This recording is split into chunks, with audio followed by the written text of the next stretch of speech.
Ngayong adlaw mga katik, kay gayong washing.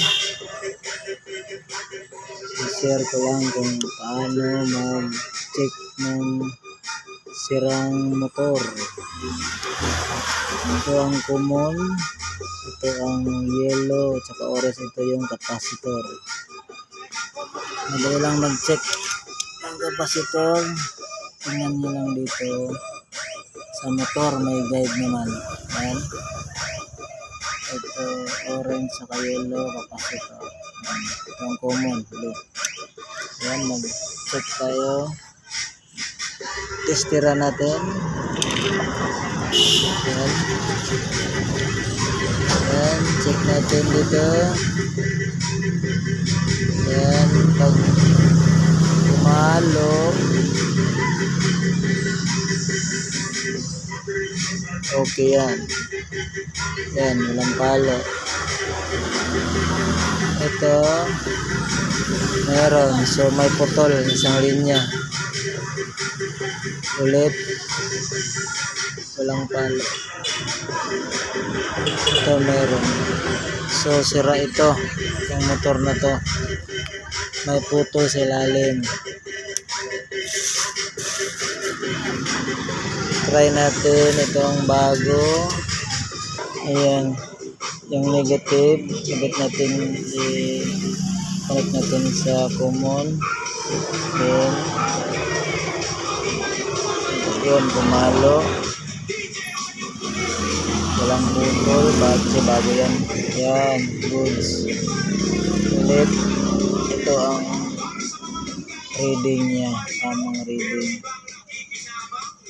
Tama na pag-check ng motor.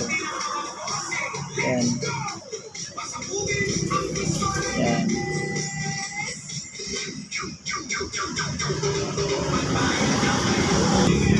Yan. Lipat natin sa yellow. Yan. Test natin. Yan. May palo. So, may palo lahat.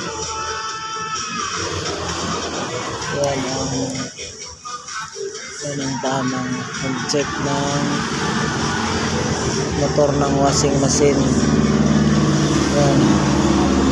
Bago to. Ito bago. Ang capacitor niya 10 UF microfarad. 10 microfarad. Ito, test natin. Ito tayo sa digital multimeter. Yan. Test natin.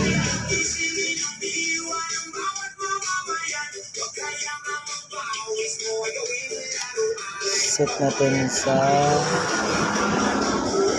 capacitor. Yan, test natin. Ito nga.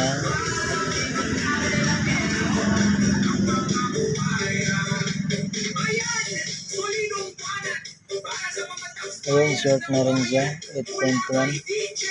Microfarad na lang. Instead na 10 UF microfarad. 10 microfarad dapat. Sira to, short na. Ito yung bago. Ano na ready ng bago.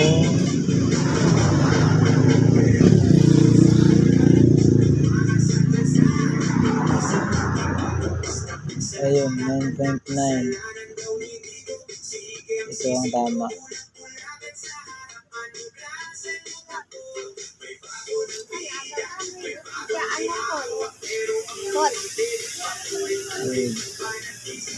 Ito ang tamang reading. Ayan, kabit na natin. Kabit natin doon. Yan, kailangan natin kung dati i-level natin yung lagayan ng belt, yung pulley niya. Ito. Level para pagkabit doon. Pantay sa dati.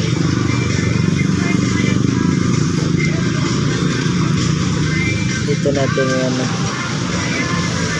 Higpitan natin dito. Yan.